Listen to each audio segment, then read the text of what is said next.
નૈનાબા જાડેજા જી ઘણા સમયથી અમે રૂપાલાને અહીંથી ટિકિટ નહીં દેવા માટે માંગ કરી રહ્યા છે કે રૂપાલાની ટિકિટ રાજકોટથી રદ કરો, એમને આ વખતે ચૂંટણી ન લડે, બસ અમારી એટલી જ માંગ છે કે એમને આ વખતે ઘરે બેસાડો, બસ એટલી સિમ્પલ માંગ છે.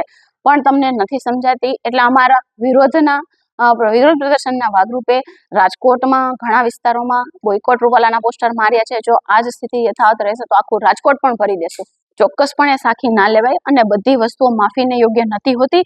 રૂપાલાભાઈ જે બોલ્યા છે એ અત્યંત નિંદનીય છે, કારણ કે એ એમના માટે બોલ્યા છે કે જે અમારા માટે પૂજનીય છે, વંદનીય છે.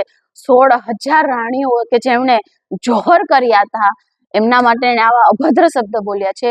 તો આ વસ્તુ અમે જરા પણ સાખી નહીં લેવાય. આ માફી યોગ્ય નથી એટલે અમે તમને માફ નથી કરતા. અમારી હજી સુધી પણ એક જ ડિમાન્ડ છે કે આ વખતે આપ નહીં લડો, અહીંથી આપને રદ કરે. માંગ સ્વીકારવામાં નહીં આવે તો હજી પણ અમારા આંદોલન ચાલુ જ છે, આંદોલન ચાલુ જ રહેશે, સભાઓ ચાલુ જ છે, બધે ગામડે ગામડે અને તાલુકે તાલુકે એમનો વિરોધ થઈ રહ્યો છે. પહેલા તો એવું હતું કે ભાઈ ખાલી ભાજપથી રૂપાલાથી વાંધો છે, ભાજપથી વાંધો નથી, પણ હવે જો ભાજપ આ વસ્તુ નહીં સમજે તો ગામડે ગામડે ભાજપનો પણ બહિષ્કાર કરવામાં આવ્યો છે. એમની વિરુદ્ધના પોસ્ટરો લગાવ્યા છે. ભાજપના કાર્યકર્તાઓને ગામમાં એટલે કે પ્રવેશબંધી થઈ ગઈ છે. આ ચાલુ થઈ ગયું છે.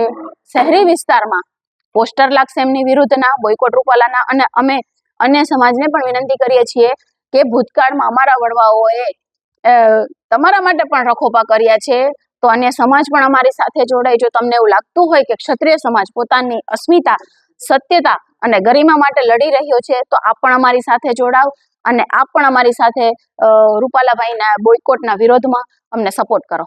સાંજ સમાચાર ફેસબુક પેજને લાઇક કરો, વિડીયો શેર કરો અને વધુ વિગતવાર સમાચાર માટે sanssamachar.net વિઝિટ કરો.